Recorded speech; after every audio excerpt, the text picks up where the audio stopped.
அரசியல் மேடை நேயர்களுக்கு அன்பு வணக்கம். இன்றைக்கி நம்ம பார்க்க போகிறது பாத யாத்திரையோட டே 83ங்க. அதாவது 83வது நாளை பற்றி தான் பார்க்க போகிறோம். 83வது நாள் எந்தெந்த தொகுதின்னு பார்த்தீங்கன்னா சங்கராபுரம், ரிஷிவந்தியம் மற்றும் கள்ளக்குறிச்சி ஆகிய 3 தொகுதிகள் அருமையாக முடித்திருக்கிறார்கள். அதற்கு முன்னாடி ஒரு முக்கியமான விஷயங்க, நான் நேற்று சொன்னது போல் 18ஆம் தேதி அதாவது இந்த யாத்திரையோட நிறைவு விழாவிற்கு பிரதமர் மோடி அவர்கள் தமிழகம் வருகிறார். திருப்பூர் வடக்கு மற்றும் தெற்கு அந்த தொகுதி அன்னைக்கு தான் போவாங்கன்னு நினைக்கிறேன். ஆனால் பல்லடத்தில் நிறைவு விழா வச்சுருக்காங்க. அதில் பங்கேற்கிறார் பாரத பிரதமர் திரு நரேந்திர மோடி அவர்கள். 18ஆம் தேதி பிரதமர் திரு நரேந்திர மோடி அவர்கள் தமிழகம் வருவது, திருப்பூர் மாவட்டத்திற்கு வருவது உறுதியாகி விட்டது அப்படின்ற விஷயத்தையும் நான் இந்த இடத்துல சொல்லிக்கிறேன். ஃபஸ்ட்டு நம்ம சங்கராபுரம் தொகுதியை பார்த்துடலாங்க. சங்கராபுரத்தில் திரு அண்ணாமலை அவர்கள் செல்லும் இடமெல்லாம் திரு அண்ணாமலை அவர்களை பார்ப்பதற்கு மக்கள் கூட்டம் அலை மோதி தலை விரிக்கிறது அப்படின்றது இந்த காணொளி மூலம் எல்லாத்துக்கும் தெரியுங்க. உங்களுக்கெல்லாம் இப்போ ஓவர்லாம் போயிட்டுருக்கும் எல்லா வீடியோவும். ஸோ அந்த காணொலியில் பாருங்கள், என்ன ஒரு கூட்டம். அதாவது நேற்று நடந்த 3 தொகுதியுமே பிரம்மாண்டமான கூட்டங்க, மாபெரும் கூட்டம். அதெல்லாம் நம்ம பின்னாடி பார்க்க போகிறோம். திறனற்ற திமுக அரசை நம்பி வாக்களித்த மக்கள் தனது குறைகளை கோரிக்கையாக திரு அண்ணாமலை அவர்களிடம் வைக்கின்றனர். மனு அவ்வளோ மனுங்க, போகிற இடமெல்லாம் எல்லா தொகுதியிலுமே மக்கள் குறைகளை எழுதி கொண்டு வந்து மனுக்களாக அண்ணாமலை அவர்களிடம் கொடுத்திருக்கிறார்கள். இதற்குன்னு தனி ஒரு குழுவை அமைத்திருக்கிறார் திரு அண்ணாமலை அவர்கள். முன்னாள் டிஜிபி ஒருவர் தமிழக பாஜகவில் இணைந்திருப்பதாகவும் அவர் தலைமையில் இந்த குழு இந்த கோரிக்கை மனுக்களை நிறைவேற்றும் விதமாக அந்த முன்னாள் டிஜிபி தலைமையில் ஒரு குழு அமைத்திருப்பதாகவும் அண்ணாமலை அவர்கள் முன்பே தெரிவித்திருந்தார். ஸோ கண்டிப்பாக அனைவரின் கோரிக்கையும் நிறைவேற்றப்படும் அப்படின்றதை நான் இந்த இடத்துல சொல்லிக்கிறேன். அடுத்தபடியாக வந்து பார்த்தீங்கன்னா ரிஷிவந்தியம் தொகுதிங்க. ரிஷிகள் அதிகமாக வாழ்ந்தமையால் அது ரிஷிவந்தியம் என்று அழைக்கப்படுகிறது. ரிஷிவந்தியம் மக்களின் மாபெரும் வரவேற்புக்கு மத்தியில் அன்பு கடலில் திரு அண்ணாமலை அவர்கள் வந்து கொண்டிருக்கிறார். புதிய வெளிச்சத்தை நோக்கி தமிழக மக்கள் அப்படின்னு கூட சொல்லலாங்க. என் மக்களின் கள்ளக்குறிச்சியில் நடந்த யாத்திரையில் அண்ணாமலை அவர்களுடன் கைகோர்த்த கள்ளக்குறிச்சி மக்கள் அப்படின்னு கூட சொல்லலாம். பேராதரவு அளித்திருக்கிறார்கள் கள்ளக்குறிச்சி பொதுமக்கள். அடுத்து வந்து பார்த்தீங்கன்னா அதே கள்ளக்குறிச்சியில் ஒரு தாய்க்கு கையில் ஏதோ அடிபட்டுருச்சு போல். உடனே நமது அண்ணாமலை அவர்கள் என்ன பண்ணுறாரு பார்த்தீங்கன்னா, அந்த தாயை அழைத்து ஸ்ப்ரே, அதாவது நம்ம இந்த ஸ்போர்ட்ஸ் பிளேயரு நிறைய பேர் வந்து எங்கேயாவது வீக்கமாக இருந்தால் அடிபட்டாலோ உடனே ஸ்ப்ரே அடிப்பாங்க. அந்த ஸ்ப்ரே அடித்தா அந்த வீக்கமோ அந்த காயமோ சரியாகும். ஸோ அந்த ஸ்ப்ரேவை எடுத்து உடனே அண்ணாமலை அவர்கள் அந்த தாய்க்கு அடித்து விட்டு அந்த தாயை பத்திரமா இருக்குமா அப்படின்னு சொல்லிட்டு அண்ணாமலை அவர்கள் மற்ற குழந்தைகளையும் பொதுமக்களையும் கட்சி நிர்வாகிகளையும் சந்தித்து விட்டு சென்று கொண்டிருக்கிறார். ஸோ இந்த மாதிரி ஒரு தலைவனை நம்ம மிஸ் பண்ணிடவே கூடாதுங்க. மக்களின் எளிய மக்களின் துயர் துடைக்க வந்த தலைவர் அப்படின்னு கூட சொல்லலாம். அடுத்து ஒரு சிறுமி என்ன செய்கிறார் அப்படின்னு பார்த்தீங்கன்னா, மேடையில் ஏறி அண்ணாமலை அவர்களே தூக்கி விட சொல்கிறாருங்க அந்த சிறுமி. அந்த அண்ணாமலை அவர்களும் அந்த சிறுமியை தூக்கி மேடையில் நிற்க வைக்கிறாரு. நிற்க வச்சோன்னே அந்த சிறுமி மகிழ்ச்சியில் கத்துகிறார். அதாவது கோஷத்தை எழுப்புகிறார். என்ன கோஷத்தை எழுப்புகிறார் அப்படின்னா, அந்த பள்ளி படிக்கும் சிறுமிக்கு என்னங்க தெரியும், அந்த சிறுமி கோஷத்தை எழுப்புகிறார். பாரத் மாதா கி ஜே அப்படின்ற கோஷத்தை பிரம்மாண்டமாக எழுப்புகிறார். கையை உயர்த்தி திரு அண்ணாமலை அவர்கள் உடனே சாக்லேட்லாம் கொடுத்து அந்த சிறுமி கை கொடுத்து ஆசீர்வாதம் செய்து வழி அனுப்பி வைக்கிறார். அந்த காணொலி உங்களுக்காக போடுறேன், பார்த்துட்டு வாங்க.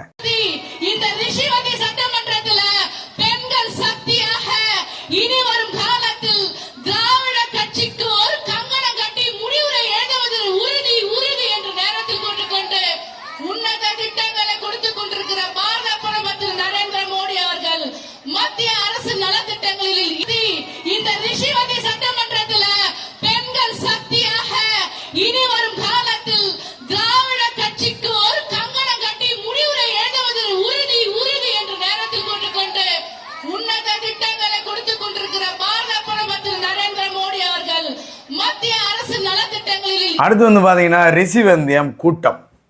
அந்த கூட்டத்தை பாருங்கள், ஏராளமான பெண்கள், அதிரி புதிரியான கூட்டம். பெண்களின் சக்தியாக நேற்று ரிஷிவந்தியம் தொகுதி காட்சி அளித்திருக்கிறது. அந்த காணொளி உங்களுக்காக.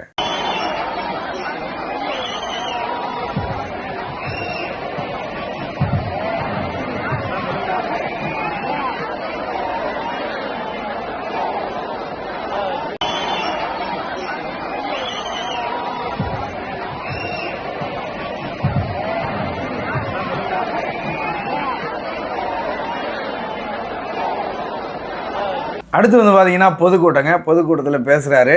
பேசும்போது நேற்று நான் பொன்முடி அண்ணனோட தொகுதிக்கு போனேன். எந்த தொகுதி? திருக்கோயிலூர் தொகுதிக்கு போனேன். சுமார் 25,000 பேர்கள் நமது யாத்திரையில் கலந்து கொண்டார்கள். அரண்டுட்டாங்க, மிரண்டுட்டாங்க திமுக கட்சிக்காரங்களாம். நம்ம வந்து நம்மளோட ஒரே டார்கெட்டு கோபாலபுரத்து குடும்பத்தையும் தூக்கணும், அண்ணன் பொன்முடி அவர்களின் குடும்பத்தையும் தூக்கணும், அதுதான் நம்மளோட டார்கெட்டு அப்படின்னு ஒரு அருமையான ஸ்பீச்சை அங்கு கொடுத்திருக்கிறார் திரு அண்ணாமலை அவர்கள். அந்த காணொலியை உங்களுக்காக பார்த்துட்டு வாங்க. 10வது ஆண்டுல ஆட்சியில் இருந்து கொண்டிருக்கின்றோம். ஒரு குண்டூசி திருடி விட்டார் என்று மோடியின் மீது குற்றச்சாட்டு வைக்க முடியாதுங்க ஐயா. அப்படிப்பட்ட அற்புதமான ஆட்சி ஒரு பக்கம் நின்று. யார் பையன்? பொன்முடி அண்ணனுக்கு என்ன ஆச்சுங்க? நேத்த பொன்முடி அண்ணன் தொகுதி திருக்கோயிலூர் போயிட்டு வந்தாங்க ஐயா. ஒரு 25,000 பேர் வந்துட்டாங்க. 25,000 பேர் திருக்கோயிலூர் இருந்தாங்க. நான் சொன்னேன், அண்ணே நீங்க இத்தனை பேர் வந்திருக்கிறீங்க, நான் பொன்முடி அண்ணன் பத்தி குற்றவாளி ஊழல்வாதின்னு பேசினேன், தீர்ப்பு ஜட்ஜி தான் கொடுத்தாரு, எனக்கு அதுக்கு சம்பந்தம் இல்லை, ஏதோ நான் தீர்ப்பு கொடுத்த மாதிரி இத்தனை பேர் வந்திருக்கிறேன். ஐயா இன்னைக்கு ஊழல்வாதிகளே தமிழகத்தில் இடம் கொடுக்க கூடாதுங்க ஐயா. ஏன் மக்கள் இன்னும் ஏழைகளாக இருக்கின்றார்கள்? நம்முடைய பொருளாதாரம் ஏன் உயராமல் இருக்கிறது? இன்னும் ஏன் கஷ்டப்பட்டுக் கொண்டிருக்கின்றோம் என்றால், ஒரு குரூப் கோபாலபுரத்தில் ஆரம்பித்து விழுப்புரம் பொன்முடி அந்தந்த ஊர்ல ஒரு சிற்றரசர் நம்முடைய வரி பணத்தை சாப்பிட்டுக் கொண்டிருக்கின்றார். இன்னைக்கு நீங்க பாருங்க, பொன்முடி இதற்கு முன்பு அமைச்சர், பையன் கௌதம் சிகாமணி உங்க தொகுதி எம்பி. அப்படி எட்டி குச்சி அந்த பக்கம் போனீங்கன்னா, துரைமுருகன் மந்திரி, அவரு பையன் வெள்ளூர் எம்பி. அப்படி எட்டி குச்சி சென்னைக்குள்ள போனீங்கன்னா தென் சென்னை எம்பி ஒரு அக்கா இருக்கிறாங்க, அவருடைய அண்ணன் நிதியமைச்சர் தங்கம் தென்னரசு, அவங்க அப்பா தங்கபாண்டியன் முன்னாள் அமைச்சர் தமிழச்சி தங்கபாண்டியன் தென் சென்னை எம்பி. அப்படியே கொஞ்சம் வட சென்னைக்கு போனீங்கன்னா தயாநிதி மாறன், அவங்க அப்பா உங்களுக்கு தெரியும் முரசொலி மாறன். அப்படியே மேல குதிச்சு வட சென்னைக்கு போனீங்கன்னா கலாநிதி வீராசாமி, அவங்க அப்பா ஆற்காட்டு வீராச்சா. ஐயா தமிழ்நாடு முழுவதும் இப்படித்தான் இருக்குதுங்க. தரம் இல்லாதவர்கள், தகுதி இல்லாதவர்கள், அடிப்படையில பொதுநல வேலை செய்ய வேண்டியவர்கள் எல்லாம் ஒரு குடும்பத்தினுடைய குழந்தைகளா வந்து உட்கார்ந்துருக்காங்க. அதனாலதான் நம்ம குழந்தைகளுக்கு முன்னேற்றம் இல்லைங்க ஐயா. அவருடைய குழந்தைகளுடைய முன்னேற்றம் வருவ வேண்டும் என்பதற்காக முன்னேற்றம். இன்னைக்கு கௌதம் சிகாமணி அவரை நீங்க பார்த்திருக்கிறீங்களா? மக்களா வந்து ஒரு டீ கடைக்கு போய் அண்ணாக்காவை பார்த்து என்னங்க பிரச்சனை கேட்டுட்டாங்களா? திட்டங்கள் வந்திருக்கா? வேண்டாம். நம்ம குடும்ப ஆட்சியை அகற்ற வேண்டும். கோபாலபுரத்து குடும்பத்தையும் தூக்கணும், பொன்முடி அவர்கள் குடும்பத்தையும் தூக்கணும். ஒரே குடும்பம் ஆட்சியில் இருந்து மக்களுடைய வரிப்பணத்தை சுரண்டி கொண்டிருக்கின்றார்கள்.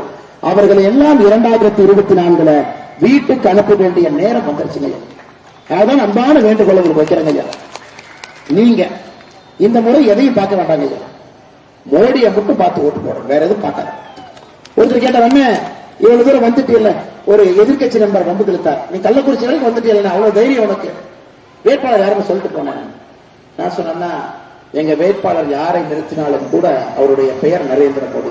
நரேந்திர மோடி தான் எங்க வேட்பாளர்.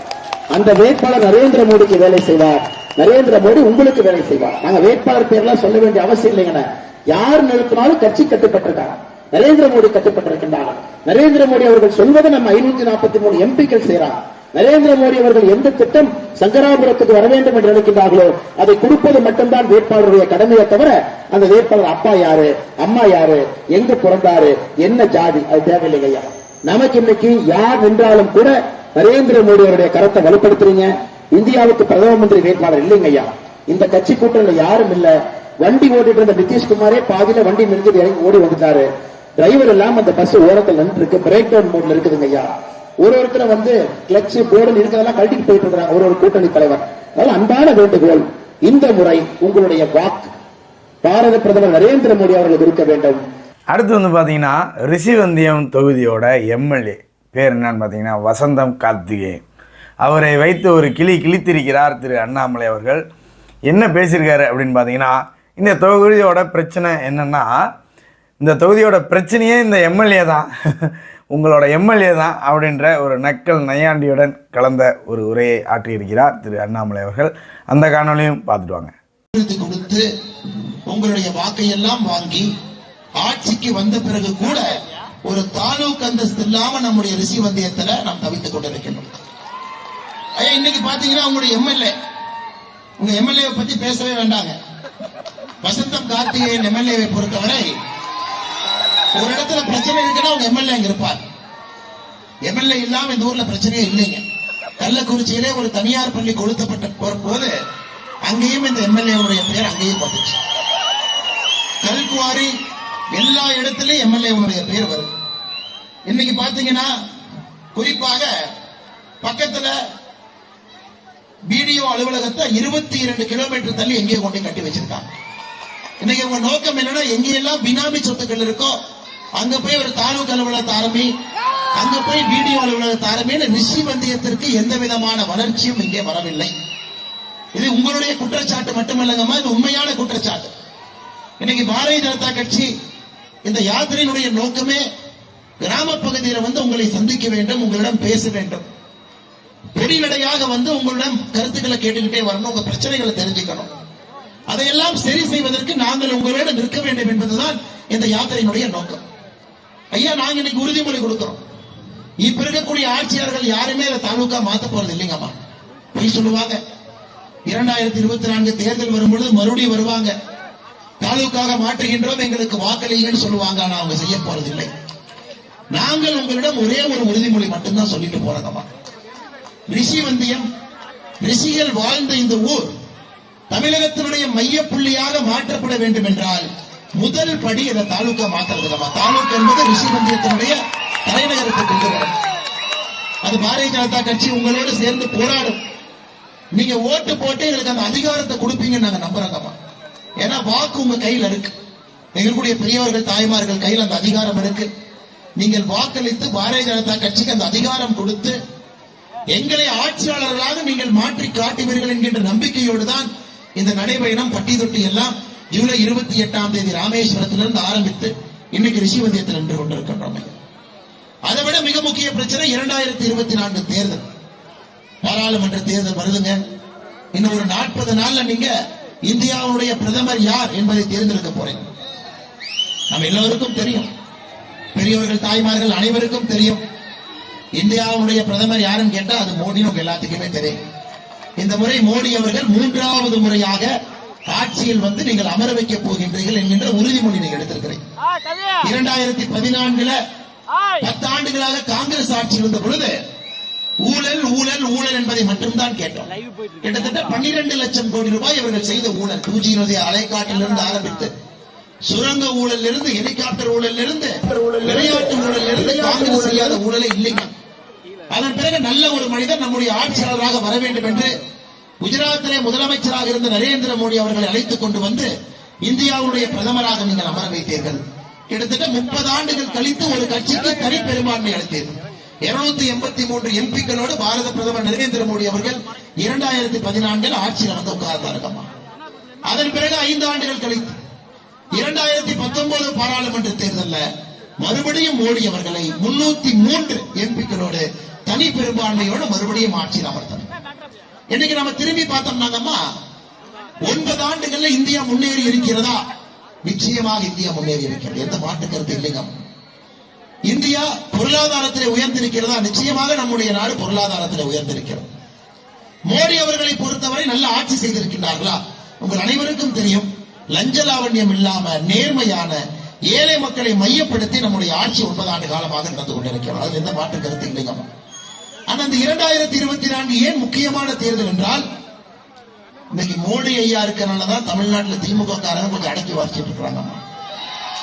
35 அமைச்சர்கள் இருக்கக்கூடிய திராவிட முன்னேற்ற கழகத்தினுடைய ஆட்சியில 11 அமைச்சர்கள் மீது ஊழல் வழக்கு நீதிமன்றத்தில் நடந்து கொண்டிருக்கிறார். அநியாயத்தை பார்த்திருக்கிறீங்களா? 3ல் 1 அமைச்சர் இன்னைக்கு திமுகவில் நீதிமன்றத்திலே அவர்கள் மீது ஊழல் வழக்கு நடந்து கொண்டிருக்கிறார். உங்க பக்க தொகுதி திருக்கோவிலூர், அங்க அமைச்சர் பொன்முடி அவர்கள் பாத்தீங்கன்னா அமைச்சர் இந்த அந்தஸ்து, எம்எல்ஏ என்கின்ற அந்தஸ்து இழந்து ஒரு ஊழல்வாதியாக நிராயுதபாணியாக நின்று கொண்டிருக்கின்றார். புலால் சிறைக்கு போனீங்கன்னா சாராய அமைச்சர் செந்தில் பாலாஜி கம்பி எண்ணிக்கிட்டு புலால் சிறைக்குள்ள இருக்கிறார். இன்னைக்கு நமக்கு நம்பிக்கை இருக்கிறது, தமிழகத்தினுடைய உங்களுக்கு வர வேண்டிய வரி பணத்தை, ஏழை மக்களுடைய முன்னேற்றத்திற்காக வர வேண்டிய பணத்தை எல்லாம் யாரெல்லாம் சூறையாடி சுரண்டு கொண்டிருந்தார்களோ அவர்கள் ஒருவராக தர்ம தேவதை தண்டிக்க ஆரம்பித்து விட்டார் என்பதை நாம் பார்த்துக் கொண்டிருக்கின்றோம். சிறையில் ஒருத்தர், சிறைக்கு போறதுக்கு ஒருத்தர், அடுத்து 9 அமைச்சர்கள் தயாராக அவர்கள் மீதான வழக்கு எந்த நேரத்திலும் கூட தீர்ப்பு வரலாம் என்ற நிலைமை இருக்கு. 31 மாசத்துல திமுகவுடைய ஆட்சியை திரும்பி பாத்தீங்கன்னா என்னங்கம்மா செஞ்சிருக்கிறாங்க? 511 தேர்தல் வாக்குறுதி கொடுத்து ஆட்சிக்கு வந்தாங்க. என்ன செஞ்சிருக்காங்க? எதுவும் செய்யல. என்னைக்கு சில மகளிர் சொல்லலாம், அண்ணன் ஒரு 25 மாசம் கழிச்சு இந்த 1000 ரூபாய் உரிமை தொகையில் ஏதோ ஒன்று கொடுத்தானுங்க அண்ணன் அப்படி. உங்களுக்கு வரல, இங்க இருக்கவங்க பெரும்பாலும் யாருக்கு வரல. பேருக்கு ஒப்புச்சப்பானியாக கொடுத்து விட்டு உரிமை தொகையை கொடுத்தோம் என்று சொல்லுகின்றார். இன்னைக்கு மகளிருக்கு தெரியும், திமுக ஆட்சிக்கு வந்த பிறகு பால் விலை உயர்ந்திருக்கிறது இல்லைங்களா? கரண்ட் பில்லு அதிகமா இருக்குது இல்லைங்களா? சொத்து வரி அதிகமா இருக்கு இல்லைங்களா? அனைத்தையும் உயர்த்தி விட்டு நான் மகளிருக்கு 1000 ரூபாய் கொடுத்திருக்கின்றேன்னு கிளம்பி இருக்க. எப்படின்னாங்க ஐயா, ஒத்தையிலை கொடுத்து கத்தையில புடுங்கிட்டு போறான். ஒரு நோட்டை கொடுத்து பல நோட்டை புரிஞ்சுட்டு போறான். அடுத்து வந்து பார்த்தீங்கன்னா ஒரு முக்கியமான விஷயங்க என்னன்னு பார்த்தீங்கன்னா, அண்ணாமலை அவர்கள் பொதுக்கூட்டத்தில் பேசிக்கொண்டிருக்கிறார். பேசிக்கொண்டிருக்கும் போது ஒரு தொழுகை சத்தம் கேட்கிறது. இஸ்லாமிய மசூதிகளில் தொழுகை சத்தம் கேட்கிறது. உடனே அந்த இடத்தில் டக்குன்னு அந்த பேச்சை நிறுத்திவிட்டு தொழுகை சத்தம் முடிந்தவுடன் பேச்சை ஆரம்பித்திருக்கிறார். அந்த காணொலியை பார்த்துட்டு வாங்க, மீதியை பேசுவோம். மோடி கேஸ் எடுப்பு,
இன்னைக்கு நீங்க பாத்தீங்கன்னா நம்முடைய கள்ளக்குறிச்சி ஐயா, இதெல்லாம் தாண்டி இன்னைக்கு மருத்துவ காப்பீடு 5 லட்சம் ரூபாய் மருத்துவ அட்டை இருக்கு. நீங்க ஒரு ஹாஸ்பிட்டல் போலாம், அதை பயன்படுத்திக்கலாம். கள்ளக்குறிச்சி மாவட்டமே பயன்பெற்றவர்கள் 1,97,414 பேருங்க ஐயா. அதாவது நாம் 10 ஆண்டுகளாக உங்களுக்காக வேலை செய்துவிட்டு உழைத்து விட்டு உங்கள் முன்னால் நாங்க வரது கொடுக்கிறோம், ரிப்போர்ட் கொடுக்குறோங்க ஐயா. நீங்க ஓட்டு போட்டீங்க, மோடியை நம்பிக்கை வச்சீங்க, இதையெல்லாம் நாங்க செஞ்சிருக்கிறோம். இத்தனை பேருக்கு நம்முடைய மத்திய அரசுடைய திட்டங்களை கொண்டு வந்திருக்கின்றோம் என்று உங்கள் முன்னால் வரதி ரிப்போர்ட் கொடுத்துட்டு இருக்கிறோம் ஐயா. அடுத்து நிறைய விவசாய பெருமக்கள் இருக்கிறேன். வங்கி கணக்குக்கு 6,000 ரூபாய் வருதுங்க ஐயா. வருஷத்துக்கு 6,000 ரூபாய், 3 தவணையில் 2,000 வரும். மோடி ஐயா வந்த பிறகு 15 தவணை ரூபாய் 30,000 ரூபாய். இதுவரை 9 ஆண்டுகள்ல வங்கி கணக்குக்கு பாரத பிரதமருடைய விவசாய கௌரவ நிதி பாருங்க, பேர் எப்படி வச்சிருக்காரு பாருங்க. விவசாயிகளை கௌரவப்படுத்துவதற்காக விவசாய. பாத்தீங்களா, இதுதான் அண்ணாமலைங்க, இதுதான் அண்ணாமலை. இதனாலதான் அவருக்கு இருக்க மக்களிடம் வரவேற்பு அதிகரித்து கொண்டே இருக்கிறது. அனைத்து மதத்தினரையும் சமமாக பார்க்கும் ஒரே ஒரு தலைவர் இந்த தமிழகத்தில். ஓகேங்களா, தயவு செய்து இவரை மிஸ் பண்ணிடாதீங்க. இவரை மிஸ் பண்ணிட்டீங்க அப்படின்னா இந்து மதத்திற்கு மட்டும் இழப்பு கிடையாது, இஸ்லாமிய மதத்திற்கு மட்டும் இழப்பு கிடையாது, கிறிஸ்தவ மதத்திற்கு மட்டும் இழப்பு கிடையாது, ஒட்டுமொத்த மனித குலத்திற்கே இழப்பு அப்படின்றதையும் நான் இந்த இடத்துல சொல்லி இன்னொரு அப்டேட்டையும் அண்ணாமலை அவர்கள் சொல்லியிருக்கிறார். என்னன்னு பார்த்தீங்கன்னா, பத்திரிகையாளர்கள் ஃபைல்ஸ் அப்படின்ற ஒரு ஃபைல்ஸை வெளியிட வேண்டிய நேரம் வந்துவிட்டது அப்படின்ற ஒரு அருமையான அப்டேட்டையும் கொடுத்திருக்கிறார். தமிழகம் அரண்டு போய் நின்று கொண்டிருக்கிறது.